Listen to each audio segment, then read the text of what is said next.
Good morning. It's time for the Coach's Corner Football Show on 93.7 FM The Mix and 937themix.com. I'm Jeremy Van Loo, alongside Coach Caz Szynal and Coach Jon Reutebuch. Nathan Lambert, well, he's got a couple weeks off.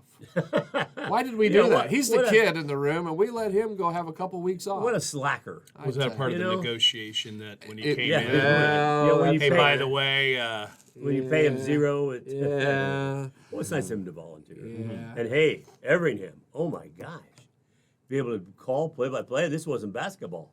No. You know, off the air, I'd say, now how many free throws do they get when they call? Yeah. But he seemed to really enjoy it. Yeah, there was no net. There was no No. round ball that No. that was involved in that. But no, thank you to Coach John Everingham for filling in for Nathan not only last night, but he's also going to be with you, Yeah. if you didn't know, Yeah, this he coming did. Friday. We talked about that. Yeah. Yeah, So so- we appreciate that. Hey, full disclosure, gentlemen, before we get this show underway, I have to admit that I did not pay much attention to your ball game last night. Oh, And there's a legitimate reason really? You why. have a reason for this? Yeah. I want to Now, hear this reason. It's up for interpretation, I'm All sure. right. But my son had his first, and obviously others, performance at Ball State last night. It was actually a fundraising event for their School of Music scholarship fund. And we kept asking our son, hey, is there going to be a live feed? I don't know. You know, typical kid. Typical right? kid. Yeah, he's not Yeah. not an adult So yet. as the game is getting underway, I thought, well, hey, I got a couple minutes. Let's just see what's on Facebook. Oh, look what Ball State just posted. There's a link. So I was watching that concert last night more than I was watching the football game. So I don't know how much I'll be bringing to today's broadcast because I might have been, doing something else. But well, you guys are all dads. You Yeah, understand. Yeah, that. yeah. Well, you know, it's Understandable. also nice for him to do that and to be at Ball State and to be at one of the best schools for music and show business in the whole world. Yeah. I mean, geez, I really think it's great of you to stay here and do the game instead of going down there. Well, hey, You know. duty calls, and I think Coach Reutebuch here likes Ball State too, right? Well, I'm a grad of Ball State, so chirp chirp and go Cards. Go Cards, Well, right. Cardinals was not who you were faced against last night. It was Minutemen from Concord. So, Coach, I will say defense. I did see some goal line stands and some pretty awesome defense, but I don't know where we want to go with this. So let's get into the first quarter. What All right. what happened first quarter last night? Well, the opening drive, they marched right down the field on us. We kicked off to them, did a nice job of pinning them inside the 30, which is our goal, keep the kickoff return inside the 30, and we did that. And then the very first play, they run a zone read, and it's like we forgot everything that we practiced all week. And that first drive, for whatever reason, almost every single game, the first drive that the other team has, we forget what we're doing. And I don't know if we're caught up in the game or excited or what the problem is, but we got to get that fixed because they march right down the field. A lot of quarterback runs, which Yes. wasn't something that we were overly worried about. We were more worried about his arm and going deep, and Hackworth running the football, and they run a couple zone reads, and he ends up busting a long run for a touchdown, and we had a lot of guys out of place.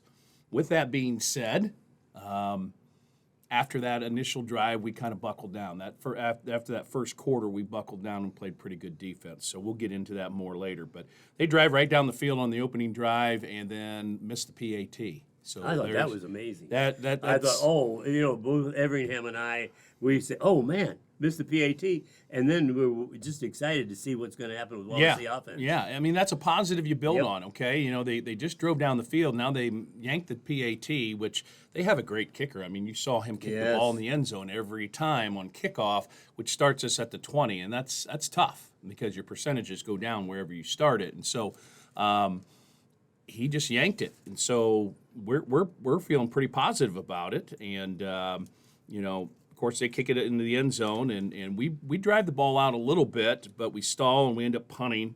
And then they get the ball, and right off the bat, they throw the long ball, and we were out of position again. And it was a big pass play. Luckily, there was a penalty on it. Yes. Brought it back a little bit. And they marched down, and as Jeremy alluded to, we had some good stands inside the red zone. We held them. Yes. And then they yanked the field goal. They missed the field goal. Yes. And so we're feeling pretty fortunate. It's only 6-0, Yeah. and they've been down in our red zone twice. It easily could have been 14-0. So we're feeling pretty good at that point. And then we get the football. We move it a little bit, and then we punt it away and we flip the field. Timmy Bolt did a really nice job of punting last night, and we flipped the field, and we buckled down. We buckled down on defense. We finally wake up, figure out what we're supposed to be doing, and we played pretty good from that point on. And we forced them to punt. We have pretty good field position. We're moving the ball. And once again, the penalty bug rears its ugly head. We got a call on Chance Flannery for supposedly moving the football. I saw that. I heard. I couldn't even believe. Everingham and I were up in the box, and we were looking at that. Well, what'd they call? What'd they call? Yeah. And then we had to yell, What did he signal? What did he signal? Supposedly, Moving the ball. so off when the you're line of center, scrimmage. you come up and you address the ball. You're allowed to tip the ball, so you're able to snap it, but you cannot move it around. Yeah. It's give me a break. it can be Judgment call. interpreted Yeah. a certain Judgment way, call, yes. and so it was interpreted that was a penalty. Well, that put us back 5 yards after getting a first down. They were behind the chains, and long story short, we end up having to, we didn't move the ball very well. We hold them. We forced them to punt. First time we stopped them. And then we have pretty good field position. Then we have to punt. And it was not, we could move the ball, but we really couldn't put anything together in that first half. And we knew that going against them, their front seven was pretty solid. They had just held Warsaw to 19 points. You don't do that unless you have a stout front seven and you have a pretty decent back end that's able to support them. And so it's probably the best front seven we faced all year. And so we knew the sledding was going to be tough, but we didn't think it was going to be, impossible. They have another big pass play, and we hold them to a field goal. And at that point, it's 9-0. And pretty shortly after that, it's halftime. And so that's a recap of the first half that went really pretty fast. Yeah, Everingham and I were talking about that, and we thought, hey, they missed that extra point. They had to kick a field goal. They did a nice job kicking the field goal, but we were moving the ball, and then we'd get stifled a little bit, and then have to punt. But it was pretty exciting first half, and I thought, hey, and I watched when they were going in, the kids when they were leaving to go into halftime, they were still excited. Oh yeah, I mean they were not at all very down or anything. No, because they were down 9. I don't know if you noticed, I pulled them together. Yes, that's right. At the midfield before we went in, and I said, hey, we made some mistakes there in the first quarter, but we've settled down, and now all we got to do is put a couple things together. We're one score away from being right back in this, and we went in at halftime and made our adjustments. And what did you say at halftime? Well, I mean, again, we talked about that last week. Yeah, I know. Go in and just, I go in and check on kids, make sure they're good to go, pump them up, give them a couple little tips. I talked about Chance. He's a little far over the football, what the referee talked about, and so kind of got in his ear on that. Talked to Derek Bontrager about making sure he's deeper than the deepest. The same things we coached him all week, but reminding him of those things. Going around to each kid and those mental notes you make the whole first half, and going around and touching base with kids. And then I go in the coach's office and we talk defense and the adjustments. And then Andy goes in there and talks to the defense, and then Mark and I and a couple of coaches talk offense, and we make our adjustments there and talk to them about that. And really, to be honest with you, there wasn't a whole lot of change. They were doing exactly what we expected them to do, and we just needed to execute better. Now, there was a couple little tweaks here and there, but as far as having to go in and redraw something up Yeah. or make an adjustment because they're coming out in a formation or doing something we didn't expect. That didn't happen. Exactly. What Concord was doing did not surprise you at No, all. not at all. So, and I looked like, every time we're talking about this off air, it looked like both teams had really scouted each other and they were ready yeah. for the defense. And, you're- and the rushing against Yeah. Brown was phenomenal, too. So, The NLC, you Yes. got quality coaches. I mean, I think they have 1,000 coaches over there. Did you see Yeah. how many guys Oh, yeah. I in saw the that. coaching Look at- shirts look are at there? that. That's a Tons. long list. That's a long list. That's a longer 1, list 2, than our 3, freshman 4, team. 5, 6, 7, 8, 9, 10, 11, 12, 13, 14, 15, 16. I count 17. Go ahead. But which Cut me off.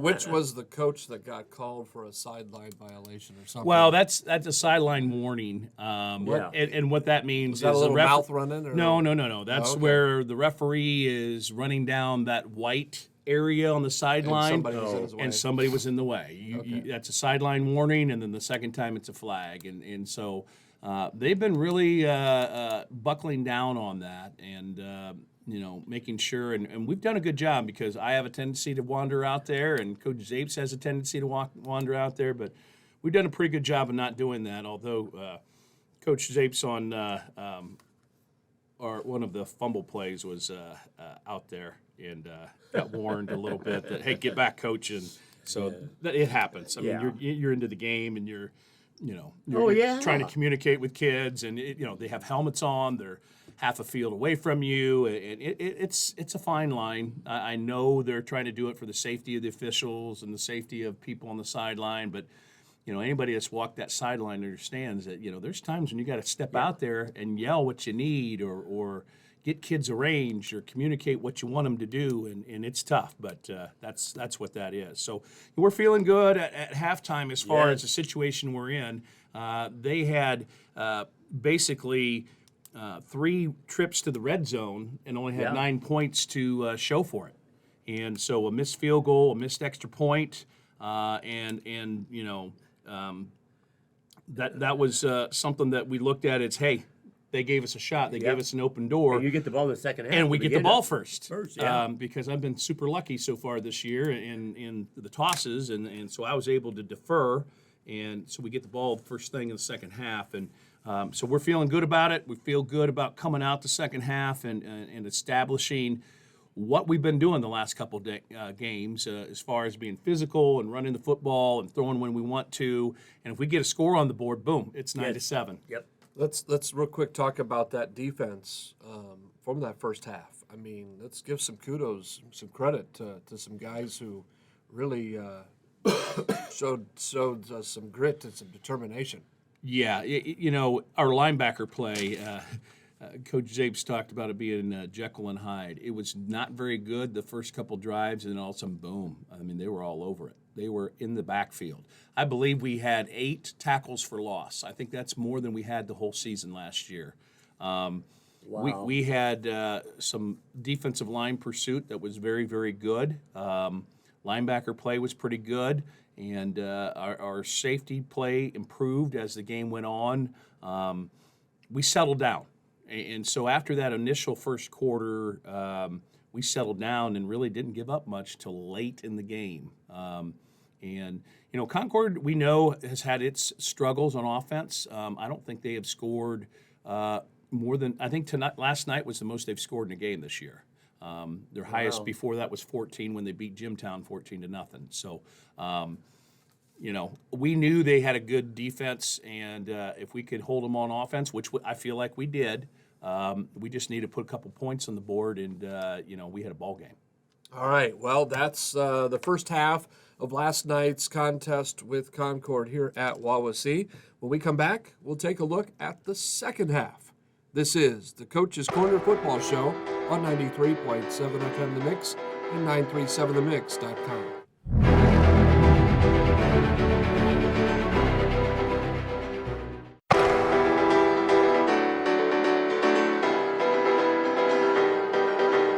Welcome back to the Coach's Corner Football Show on 93.7 FM The Mix and 937themix.com. I'm Jeremy Van Loo, alongside Coach Caz Szynal and Coach Jon Reutebuch. We're talking football as we do every Saturday morning. And this morning we're talking the contest last night with Concord. We reviewed the first half. Now let's get to the second half. Coach Caz, what'd you think of the second half? Well, I thought we had a good, again, to bring this up the 1,000th time, you were down 9-0, and you came in the second half, and I thought, Every and Ham and I both were really excited. You get the ball to open drive, said, hey, if we can score, the whole thing we're back in the game. Right. And so then the second half starts, and go ahead and tell me what you thought of. Well, we talked about just bringing it right away in the second half, and putting it, driving it down their throat and scoring and making it 9-7, and we're looking at a different ball game right off the bat. So they kicked the ball off to us again into the end zone. That's a great weapon to have, and the very first play didn't look like a good omen. We got sacked, and it didn't look like a couple guys went the wrong way, but we woke up and we threw a nice screen play that went down the sideline to wake us up a little bit, and we drive the ball all the way down to the 15. And unfortunately, the turnover bug rears its ugly head, and we fumble the football at the 15. Again, when you have those big piles, you don't know who had it and who came up with it. But, I thought we recovered it. And then when everybody got up, a Concord kid had the ball in his hand, and the referees decided it was their ball. And so they got the ball at the 15. Was that the first turnover of the game? I believe so. Yeah, I think it was. Yeah. And so Now here's the thing, though. We come out and we're physical and we drive the ball down the field. Lots to build on. Yes. Now, in the past, we fumble the ball, we hang our heads and it's over right there. We didn't do that. No. We didn't do that at all. And so instead, a couple plays go by and we force a fumble. We force them to fumble and we recover it and we get the ball on the 32. Again, deep in their territory. We got to convert on this, and we had a sack on fourth down, and wasn't able to come up with anything deep in their territory. We forced them to punt. We stand strong on defense again, and part of that strong defensive play, and they have a bad snap. It goes over the kid's head, and you just got to capitalize. We get the ball on the 28, deep in their territory. And a great opportunity. Still got momentum. We're knocking on the door in three different occasions, and we get down to the 18, and it's key fourth down situation. And again, you don't want to talk about referees, but this is a key point in the game because we punch it in, it's 9-7, and our crowd's going crazy. Our kids are excited. It's momentum building, and we didn't get a measurement. Oh, And that's right. We talked about that. As I'm looking down the line, I'm looking down the was line. close. It looks like a first down. I mean, it's definitely Yeah. close enough to measure. I'm asking for a measurement. They're telling me, oh, coach, it's a half a yard. And everybody that's no. right down the line is going, hey, that looks like a first down. And long story short is they moved the chains and moved on. And that was key because the ball was at the 18-yard line. If we get the measurement, I don't know how that's going to go, but at least we have a peace of mind that, hey, we didn't get it. They stopped us. But we didn't get a measurement. And so we get a first down there. It's first and 10 at the 18. And with Timmy Bolt, we're at least getting a field goal. We're scoring. We're putting points on the board, and that makes a huge difference. Yes. Huge difference. And so that was a key point in the game because we were down knocking on the door 3 times deep in their area and didn't come out of there with any points.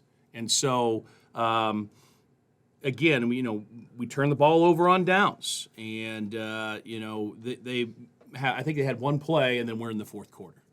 That was the third quarter with us pretty much dominating the quarter, knocking on the door, holding them on, our defense held strong and got us the ball back. And, it eats up the whole third quarter. Well, it was an excellent third quarter, and Coach Abraham and I talked. We did not have the view down the line of that ball where it was spotted, but we had the side view. And he asked me, he said, well, do they measure anymore at, in high school ball? And I said, well, we haven't seen it this year. Hey, So- I'm not the IHSAA. Yeah. But as far as I'm concerned, and as far as I understand, if it's close, you should measure. You should measure. And that's just to give everybody peace of mind that, this is what it was. Yeah. I was asking for a measurement.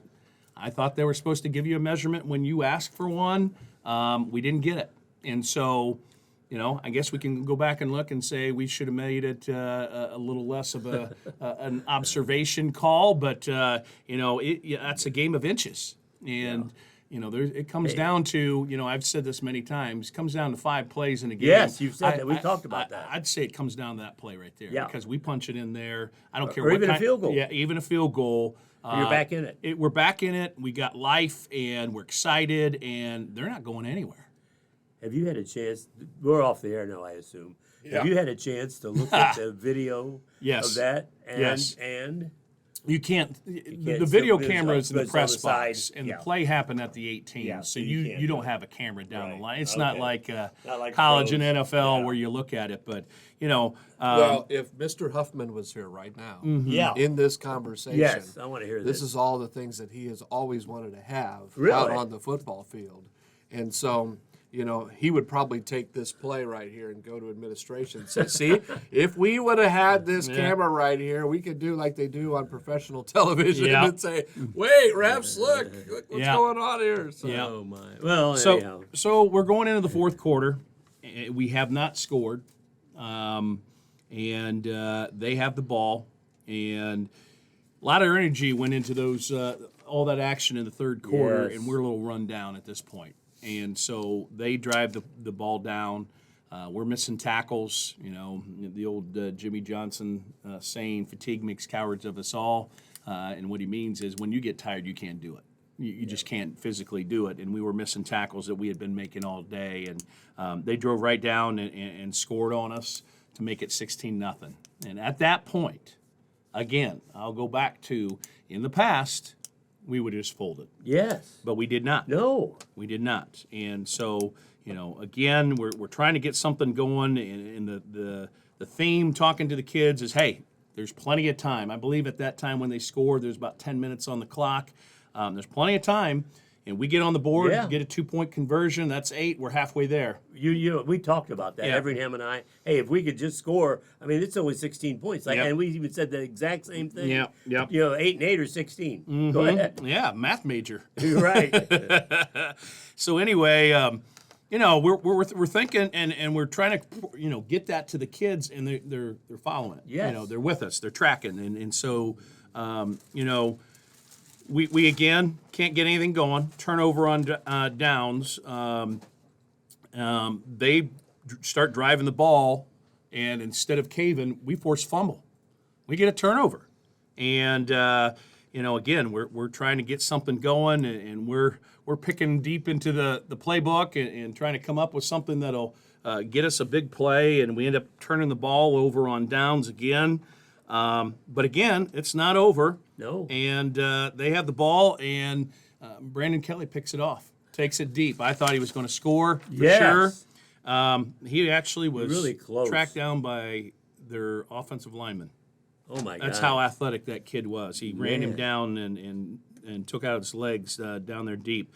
But we had the ball deep in their territory, and again, we're not able to convert. So there's several opportunities that they gave us with fumbles and interception, and we were just not able to convert on any of them. And so offensively, we got to go to work. We got to get something figured out to where we're able to put points on the board. And all credit to Concord. Their defense played pretty good. Their front seven made it difficult to do what we want to do, which is run the football. But we got to overcome that. And so, we have been on a trend of putting points on the board gradually more and more each game up to this point, and to come out with a goose egg with opportunities deep in their territory.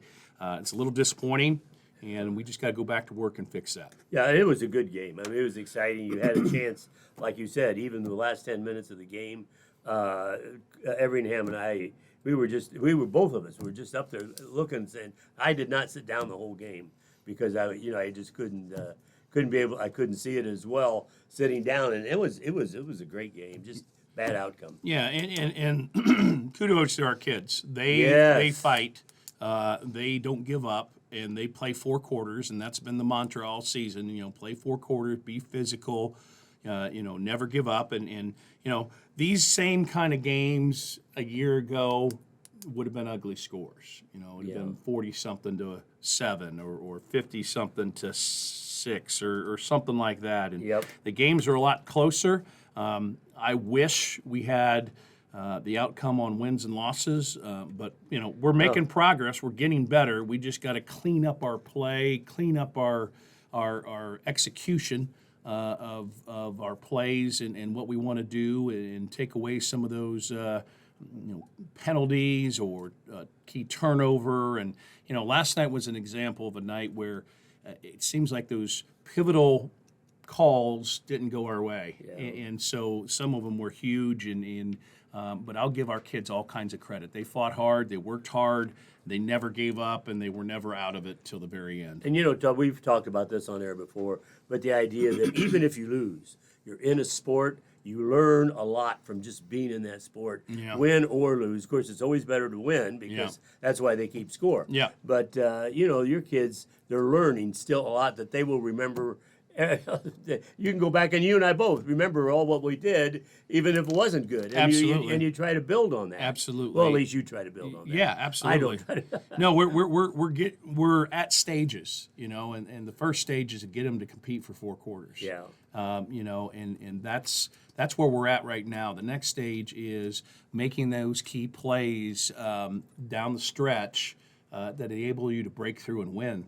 And so it's going to take a confidence builder game where we go out and win a game that maybe people didn't give us a chance to win. And I can't remember. I'm trying to remember off the top of my head. The John Harrell prediction was something like 35-10 or 28-10 or something. The score last night. And so, Really? Oh yeah.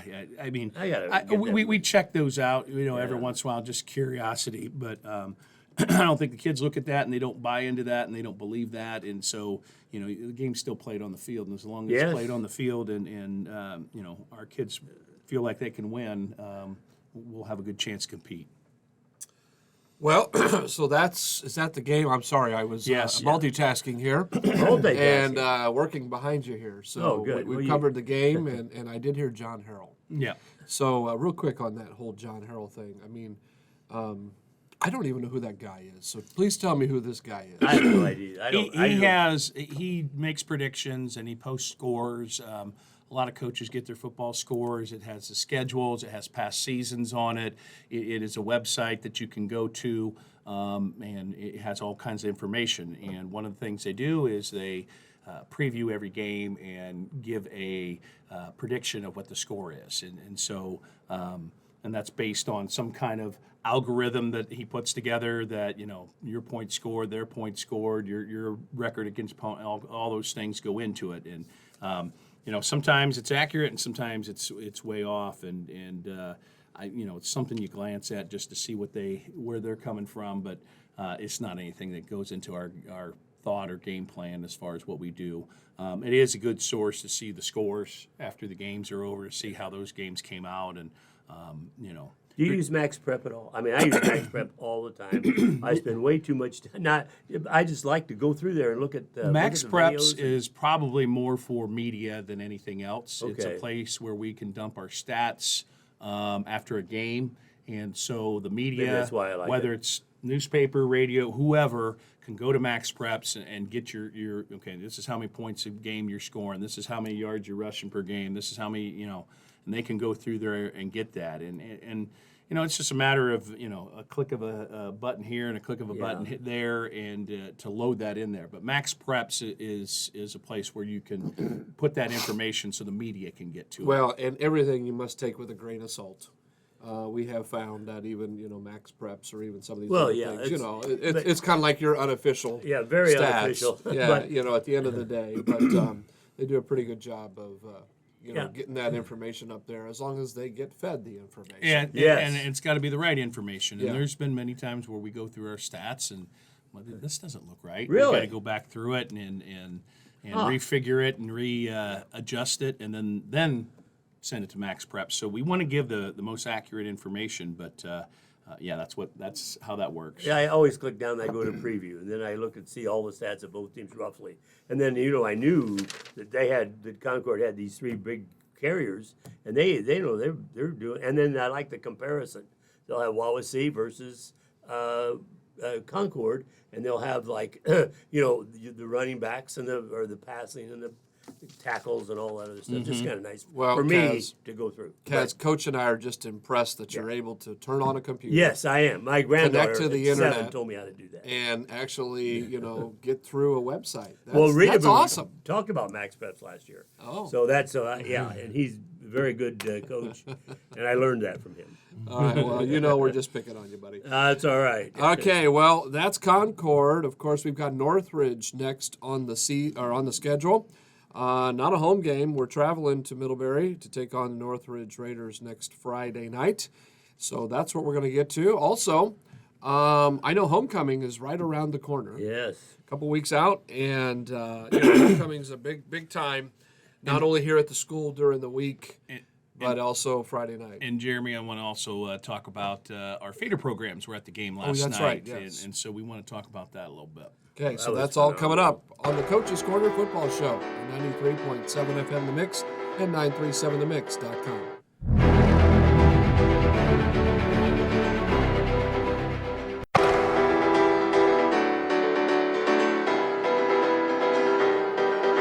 Welcome back to the Coach's Corner Football Show on 93.7 FM The Mix and 937themix.com. I don't know about you guys, but I'm battling allergies and pollen and whatever else, so bear with the nasal sound here. Oh, that's okay. I've got some paper towels here. You can have. Yeah, you're so It's nice. so much cheaper than Kleenex. Well, today I'm going to be hanging out with the marching band again up at Concord.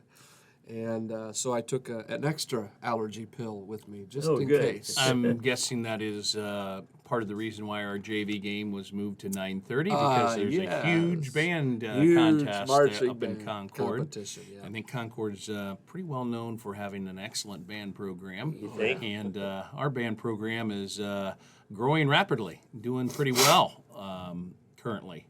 Last week, they took first place in their division at the Goshen Invitational, and best in music, best in show.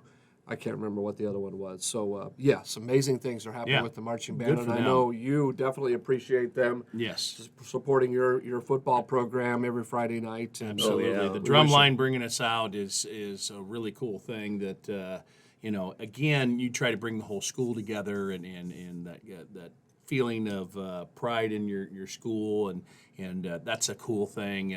Your son was the one that started that, and I appreciate that, and the kids love it. Our players love it, and it kind of gets everybody in the mood, and it's exciting, and it's a great way to bring kids together. Well, and that's a great segue to what we're going to talk about right now is getting everybody together and putting together a great program, and that's obviously your feeder program. Yes. And last night, Oh my God. I think there was 622,000 of them. I did watch. I have on this TV screen in the main radio studio the television broadcast. But yes, I was paying more attention to my son's concert. But I was looking up, and towards the end of halftime, It never ended. I The line. mean, it's the Pee Wee, the LYC flag football, the middle school programs. Yep. And, being the head varsity football coach puts a lot of stress on you because you're not only the head varsity football coach in title, but you are technically overseeing this huge monster of the feeder programs, the freshman football program, the JV football program, and, of course, your varsity program. Yes. And the coaches and all of that stuff. How do you sleep at night? Do you have any time to sleep? And by the way, how does your wife take this? Nah, football widow, I think is Football widow, yeah. It's a grind. It's a grind for a coach, and when you sit in this chair as head football coach, you have a lot going on, and you can't do it alone. You got to make sure that you get good people around you with the assistant Yeah. coaches and And if you're going to have a good football program, you have to have good feeder programs, and you have to get Yes. great people down there. And the LYC program, Jessica Barger does a great job with that. They've started a spring flag football, which gets kids playing in the fall and the spring, and getting great enthusiasm for that. And then we go into Pee Wee football, and Eric Leffler does an excellent job of putting together coaches and organizing that whole thing and building the enthusiasm for football. And then, of course, we got our middle school program, and Chris Cotton has taken over. Cotton does a great job Yeah, with that. he's taken over as the director of football operations there, to making sure we're all on the same page and getting kids acclimated to what it takes to play at the next level. And so putting those things together, all together, has been a goal and a task. And I think we got it in place now. And if we can just be consistent and continue with that program, I think Wawasee football's got a great future. And the numbers. Everingham we were up in the booth, and we got talking about the game, and then we looked down, there were kids marching by. And then we got talking about the game, and then there were more kids. And then we looked over at the stands, and there were still kids sitting in the stands ready to come down. Yeah. And talk of the enthusiasm that the kids had, waving Sure. the fans waving. Oh my gosh. I mean, that is so super. And these kids, they want to play football. Yeah, They're on the and field. that's the biggest thing. That's the biggest thing.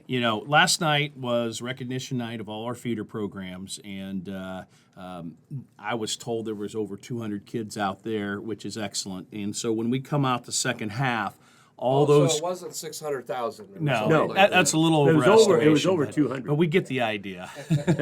So we had this long tunnel that stretched Yes, from I the forgot track about that. almost all the way to our sideline, of kids cheering and slapping high fives and low fives, and people taking screenshots and video of the Yes. kids coming out, and it's a great way to show the whole unified program of Wawasee football. And enthusiasm is a big part in the numbers. And we got our numbers right now better than it has been. We have over 50 kids in our sophomore through seniors, and you need numbers too. Yeah. And you got guys that have to go both ways, and you play these large schools with 2 2 million platoon, kids, and yeah. they got 100 kids on the sideline, and if you're going to keep up, you need the guys out there. And so that starts with the feeder program, and that build enthusiasm and excitement to play, and then to have them on recognition night and have them be out there and see the excitement. And that jacks our kids up too. Our kids get excited. All these little kids cheering for them. We had a great crowd last night. Oh, yeah. And when the plays go our way, and you hear the roar of the crowd, and everybody gets into it, and the kids on the sideline gets into it, that's definite something. I imagine it is in all sports, but in football, you definitely feel that, and it's momentum, and you just turn it up a notch when you feel that. And so I've seen it many times over the years, and when we get support, it helps the kids. It was interesting too. Everingham and I were talking about this when we had a play that was extremely important. They would yell defense, the stands. I mean, you could hear that down in North Webster. Yeah, and that's huge. Nobody realizes that until you actually play. It is, and it's about supporting the kids in the Yeah. program. And there's times when I would have done it differently, or I would have called this play, or I would have run this defense, or whatever, and that happens all the time. But supporting the kids, supporting your school, it's excellent, and we've had an excellent job of our fans showing up, giving us the support, the cheer block, and having the Pee Wee kids and the middle school kids and the flag football kids, all those kids there last night was definitely a boost and exciting. I also want to put in a plug. Tuesday, after our practice, we're going to have an autograph session for the Pee Wee kids. We had calendars, posters put out this year of our seniors, really cool posters, and they're circulated all over the school, and kids have taken some home and things like that. So we're going to have those, and we're going to have tables set up, and during the Pee Wee practice, our seniors going to do a little autograph session for those kids. So. One thing I just want to bring out, I hate to see kids doing nothing. I mean, and this feeder program gets them just started. They're not sitting around playing on their devices. I didn't use the word stupid devices because I know how to use the slide rule, and that's a device. But people don't realize the importance of these feeder programs. They get in the kids say, "Hey, Mom, I want to go play football," instead of, "Hey, Mom, I want to sit and play on my my computer all day." Yeah, being a part of something bigger than yourself, and being a exactly. part of a team, and being held accountable, and being around the right kids, doing the right thing, pushing through adversity when things don't go well. You pick yourself up, and it's in the next play. There's so many life lessons that go into playing sports in general, and football is a great teacher of that. I mean, football is the greatest team sport, I believe, out there because, you got 11 guys on the field. Yeah, And it could be a different 11 on defense, and it could be a different 11 on kickoff, and a different 11 on kickoff return. I mean, there's a lot of people that contribute to a football game, and you got 3 phases of the game. And last night's game is a good example. If one of those phases are lacking, you have a hard time winning the game. I can remember reading Sports Illustrated, which I've gotten since 4th grade, and I read like 40 years ago, there was about 98 different starting positions in football. And like you were just talking about, kickoff return, kickoff after a score. All these different positions that you can actually go in and start. That's a lot of people. I shot kids every year with, we're doing special teams. And special teams sometimes gets forgotten, and it's a key component of the game. But luckily for us, the head coach is a special teams guy, and we make sure we put a lot of emphasis on that. And we had some good special teams play last night as well. Punting, coverage units. The guys did a really good job, and Concord's renowned for being really, really good on special teams, and we more than held our own. But as with that, I shock the kids every year, and I say, do you realize that there are kids that get Division I scholarships because they can snap a ball to a punter? They're like, what? No. Yeah. If you can do that excellently, and you can get down the field and make a tackle, Notre Dame might offer you a Division I scholarship to go there. And they're like, wow. Or a good school like Ball State. Or a good school like Ball State. Any school. Yeah, but any school. They don't realize how important a position that is and how key of a technique that is. And so, let's be honest. Not very many kids are going to go on to play college football, especially at Division I. And so the experience is really what you want, and what you get out of high school football is all about that. But also realize that there's parts of the game that are very valued, and a kid could have an opportunity, to go somewhere because they have developed a skill really, really well. And Braxton O'Haver a few years ago was one of those kids. He was a very good long snapper, and he went to Indiana State to be a snapper, and he was a pretty good linebacker. And if it weren't for injuries, he would have saw his way all the way through there. But it's just a special skill in football that you don't realize. And you mentioned life skills. Yeah. I thought I knew everything about our community before I took this teaching job, and a lot of things about kids. And I started here, and I found out I knew nothing. One of the things that I have realized is that the importance of teaching life skills in every aspect, not just the classroom, but also on the field and what have you, because these kids need to learn this now. Now, more I was than ever. blessed. My parents taught me a lot of life skills. We had a family business, and so the expectation was I was starting at 10 years old. I was working a lot, summertime, all the time, blah, blah, blah, blah, blah. But even as a 50-year-old man, I'm still learning life skills. But I go back to what I learned in high school in particular. The teachers that were in my life, I didn't have any coaches. I didn't play sports, but I had band directors and choir directors and theater directors, it's the same thing. administrators, and including my parents, who taught me some great life skills. And real quick, how do we ensure that we are attempting to get to all kids to get involved and get them to understand the value in these life lessons, that now is go time to learn that? I know we're only 3 old guys sitting around a microphone right now. One old guy. But there's a lot of other old guys and old gals around too that can help with this, and young ones. Mm-hmm. How can we do this? Because I know there are kids that are not getting that. Yeah, the old saying, it takes a village. And, I remember as a kid, going somewhere and somebody else's parent chewing me out because I was riding through somebody's yard and I shouldn't have been doing that. I mean, but, now more than ever, kids don't have that support all the time. And we have a lot of kids out there that have pretty tough situations at home. And so their coach, their teacher, their band director, whoever that is out there, it might be the person that teaches those life skills that you mentioned and holds them accountable and tries to get them to see there's other things to life and more things to life and more positive things to life. And being involved in a team or a club or a program is not only getting you around the right kids, it's helping you later in life in a job and where you're asked to do a certain thing and you're being held accountable and you're learning those life skills of overcoming and adapting and things like that.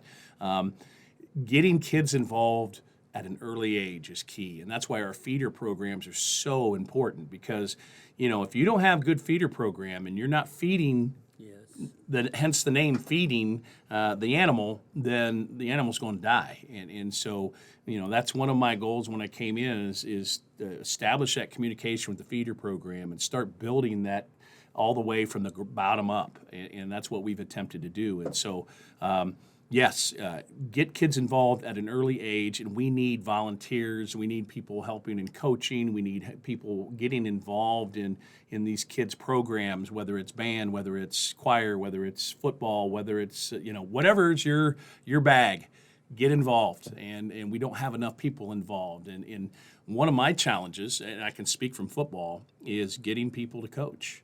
And that's all the way down to the lower level, all the way up to the varsity level. Seems like we're very busy in this world today, and sometimes we need to take a look and see, can I give back to the community a little bit by helping out here or helping out there? You don't have to be, a head football coach. You can be a Pee Wee program assistant and just encourage kids and help them grow and, maybe one day see them on a Friday night making a big play. Yeah. And that's exciting. And as a coach and you see kids coming up through the ranks and you see their development, I mean, it's like a parent watching your kid grow. And so, as a head football coach, you're kind of a parent to all these kids and you watch them from their freshman year to their senior year and see how they develop into young men and leaders. And you hope one day they go on to be good husbands, good brothers, good fathers, good sons. That's what you're trying to develop. And I'll leave you with one thought. You're absolutely right. That's what it's all about. And I know as a fan of a lot of different things, I love to see the W category nice and big, which is the win category. Mm-hmm. But at the end of the day, and you've coached for a lot of years, mm-hmm. how many wins are in your little private little book over here of all the young men that you've touched with your teachings of those life skills and the fundamentals of even the game or all of that stuff that isn't reflected with the IHSAA or a season mm-hmm. and so forth and so on? I'm sure it's a pretty big list. Yeah, it's the moments you have it, and it might be in practice. It might be after the season's over. It might be when that kid comes back to you and asks you for a recommendation or come back and tell you, this is what I'm doing in life, and thank you for all you did for me. Those are the things that you look at and reward from. We want to win. We're working hard to win, and eventually we're going to get there. And the kids are doing a great job of trying to get to that point, but it's bigger than that. It's bigger than just wins and losses. It's an overall program and where we're going and what we're trying to accomplish and making better young men. And in our case, we have a girl on the team, so young women too. Absolutely. And let's get those kids involved not only through the Lakeland Youth Center, but obviously the Pee Wee program or middle school programs. Mm-hmm. And the Lakeland Youth Center doesn't just have the flag football deal. I mean, they've got soccer. Oh, they yeah. do a lot of great You name things. it, they got it. Yeah, I'm heading now to watch my sixth and fourth grade girls play soccer because of the youth center program. Mm-hmm. And I wouldn't want to put this on the air, but it really bothers me that parents don't get their kids involved at an early age. And that's just, and you're shaking your head, yes. I mean, this community is so full of good things and good opportunities. Look at you. I mean, you never played sports, but look at what you're doing now. And look at all this equipment. I mean, I could show you how to use a slide rule, but it's not going to affect all this stuff here. So anyhow, it's just a great thing to be able to participate in anything. And there's something for everybody. And there's yes, that there's was something the point. for everybody. You need to keep talking about that, Coach, because that was just a great segment there that you did on. All right. Well, and it was so good that we went long. And that's okay. I know a guy who controls the clock on the radio. Oh, here, really? So, yeah. So that's our feeder program. When we come back, we're going to hit on the upcoming game at Northridge and a little bit of a look ahead about the upcoming homecoming week here at Wawasee High School. This is the Coach's Corner Football Show on 93.7 FM The Mix and 937themix.com.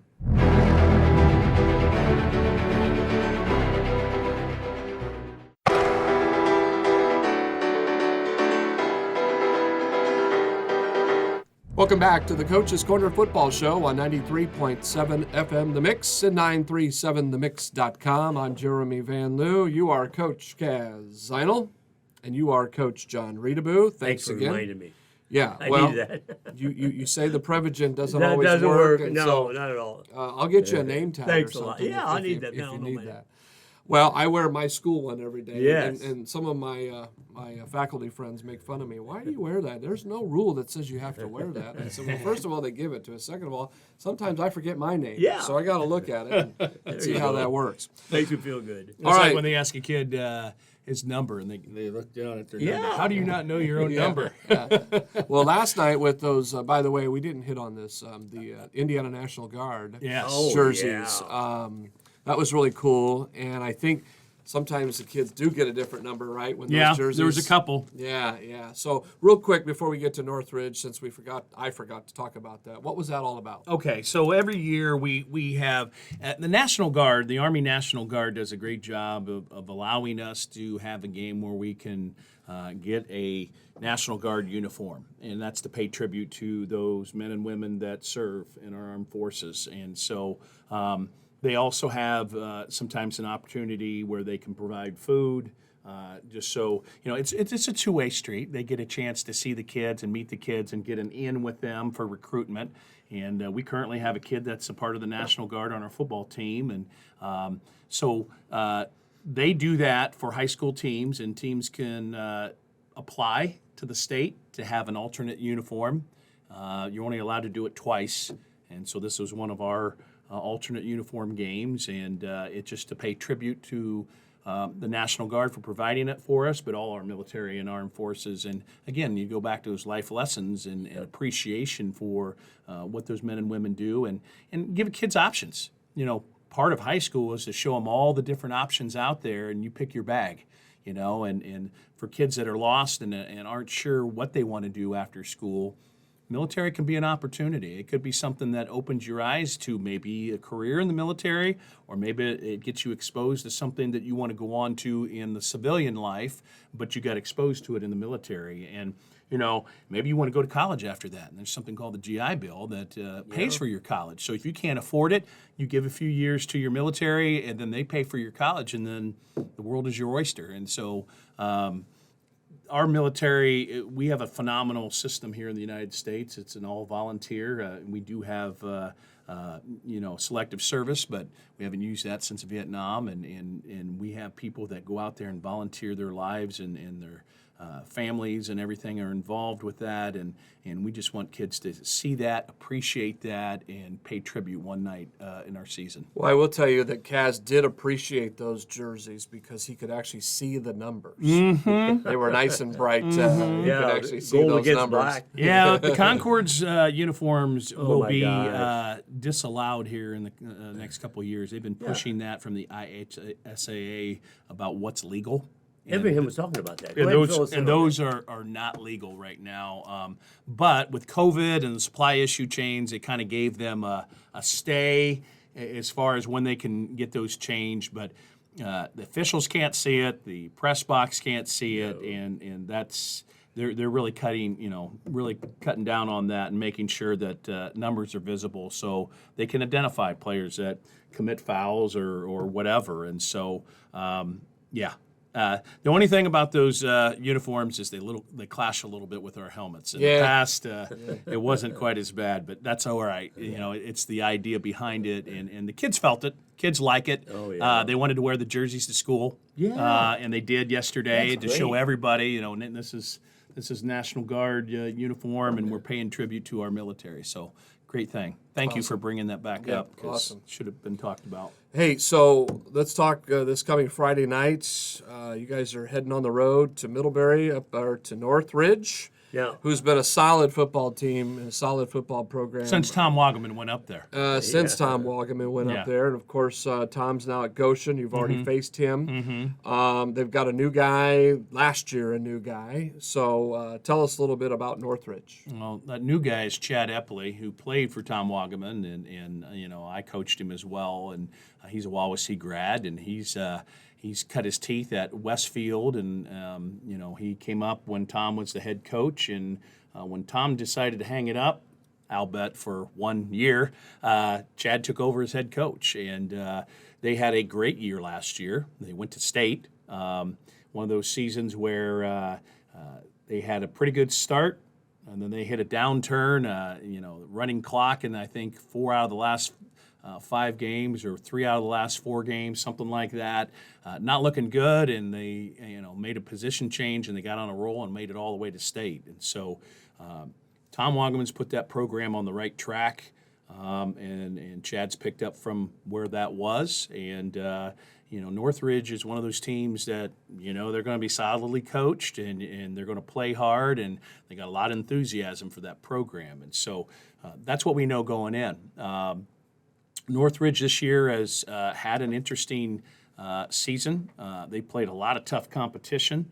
The record isn't excellent, and probably not where they would like it to be, but they've faced some really good teams. And last night they got a win against Goshen, which was one of our opponents, and they won 32-10.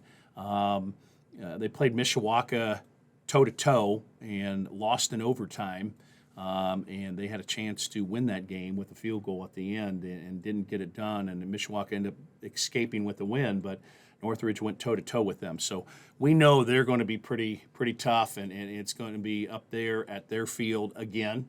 But we're gonna look forward to this year having a little better chance of competing than last year. I don't know if you guys recall, last year we were hit hard by COVID contact tracing. We went up there with 28 kids. We started 7 JV guys.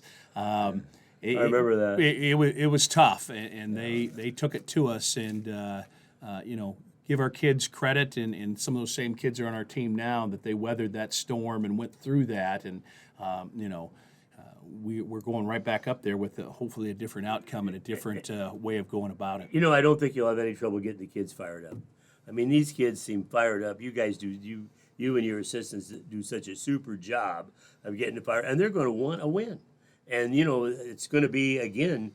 Just like you say, it's going to boil down to 5 plays, and so it's going to be really interesting. Another interesting game, and I have Everingham. He's taking his defibrillator with him, and he might have to use it before the season's over. Well, and that's one of the things we talk about.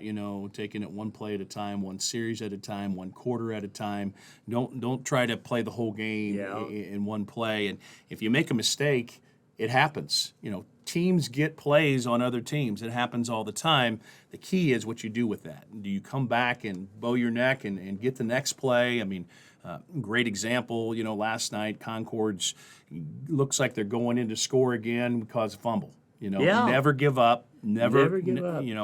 I've had an experience where, a kid had a long touchdown run, or at least it looked like, and one of our kids knocked him out at the 1-yard line, and the very next play, fumble, scoop and score 99 yards the other way. You just never know what might happen, so you want to live to fight another day, and that comes from great effort, great pursuit, and never giving up. Any special things you're going to do this week to prepare for Northridge? Well, we're going to look at film and see what they like to do. I mean, this is the same general scenario. You look at what they like to do, and you want to combat that and keep them from doing what they want to do. And in the same token, we look at what we can possibly get on them, where they might be weak, where they might be an opportunity for us, and we'll break all that down. Our coaches work so hard. They're busting their tail to put these kids in positions to be successful. And it comes down to concentration and execution. That was the old saying my old high school football coach used to tell us: concentration and execution.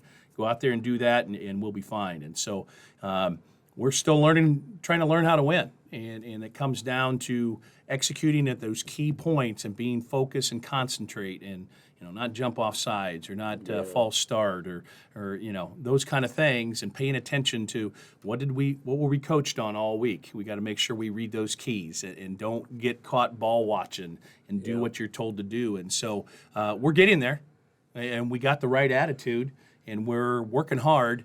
And maybe this is the week we break through. I could probably take the technology that I have here in these very studios that we have, video, particularly editing technology, and I could go back and I can take your game film of all of the positive offensive, defensive plays, and I can put together probably a full, solid game, amount of time for a game, to show your kids that, listen, here you are, you're doing it. You guys are doing it. Game after game, it's just that, okay, we do it here, then we drop. Then we do it here, then we do a drop. Now, how can we get to where we're doing it?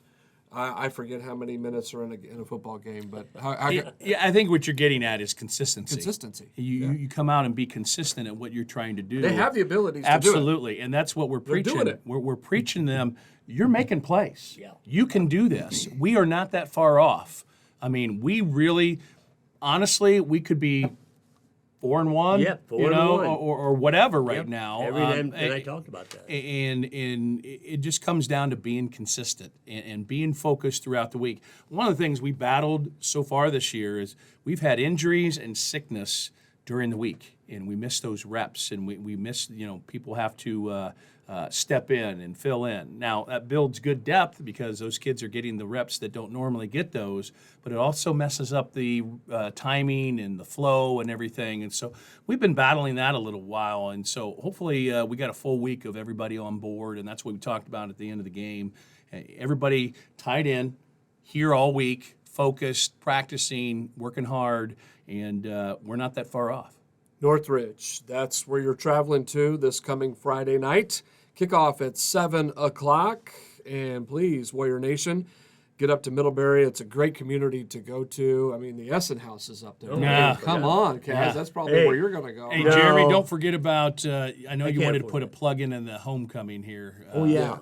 Yeah, that's so Northridge Friday night. Wait, Right. Northridge. No, I'm not going to Northridge. Northwood. Remember that North- time? Yeah, No. no, Kaz. Ridge. The this Ridge. time. You're going to the Okay, Ridge. Ridge, And all that's, right. I'll call your wife to give you 3 provisions. All right, you're right. to Thank make sure you get to the right place. But again, Nathan won't be with us, but it'll be Coach Caz and Coach Jon Everingham again. So he's getting to be pretty good at that. Who knows? Maybe he might transition to a football coach or something. I don't know. But yeah, homecoming is a couple weeks off. So fun week at the high school level here in the building. I know talent show is in play, and I've heard rumors of staff members doing some really cool lip syncing things. Oh, really? I don't know. That's not this cowboy. No, I don't know well, w's doing that. But Me neither, because somebody's got to run the sound equipment in there. So that's I get the luxury of getting out of things when I get to do that. But there's a lot of other events going on, and school spirit, convocations, all that stuff. But let's talk about real quick your Gridiron Club.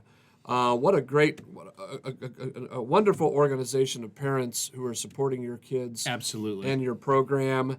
And for homecoming night, September 30th, where we're hosting Warsaw, they are hosting a Gridiron Tailgate fundraiser, which is compliments of Chubby's. Chubby's Yes. is Great Chubby's supporter. program. Oh, huge supporter. They support our program here every year. Now, I have to take my glasses off here because I got to zoom in and I'm old. Steak tips with potatoes. I mean, is this not tailgating or what? Oh. Hamburgers or brats with chips. That's a couple of different options there that they're going to have, as well as drinks. Okay.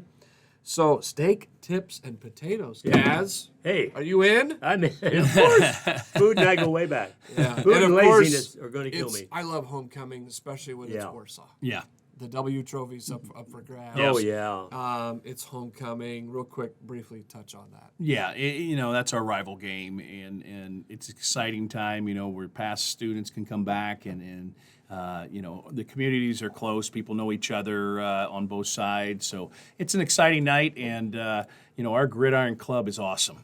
Mary Anderson has done a phenomenal job last year and this year of organizing and putting together things, and we've had this tailgate for this game the last, all 4 years that I've been here and even before that, and so as head coach. And so come out, support our football team, and enjoy some great food from Chubby's, who's a big supporter, and have a great night, homecoming with Warsaw, and celebrate your community, and hopefully we have a great weather and a great night that way, and it's one of those fun things. It's a fun thing throughout the season to make your football viewing even more enjoyable. And there is, to start off that night, a parade. So the homecoming parade again will be in action, and that kicks off at 4:30 p.m. from Polarcraft Boats on Chicago Street. They'll come up Chicago Street right to the high school, and if you would like to participate in that homecoming parade, all you have to do is stop by the Syracuse Community Center and get signed up for that. There's no cost, and there is a theme, and it has to do with a head of lettuce. Let us celebrate. Oh, that's right. Yes. So that's homecoming. That's not this coming Friday. We're traveling to Northridge, but the following week, get up here to Wawasee and support the Gridiron Club and, of course, the football players. Well, coaches, thank you very much for your time on this Saturday. We'll be back next Saturday for the Coach's Corner Football Show on 93.7 FM The Mix and 937themix.com.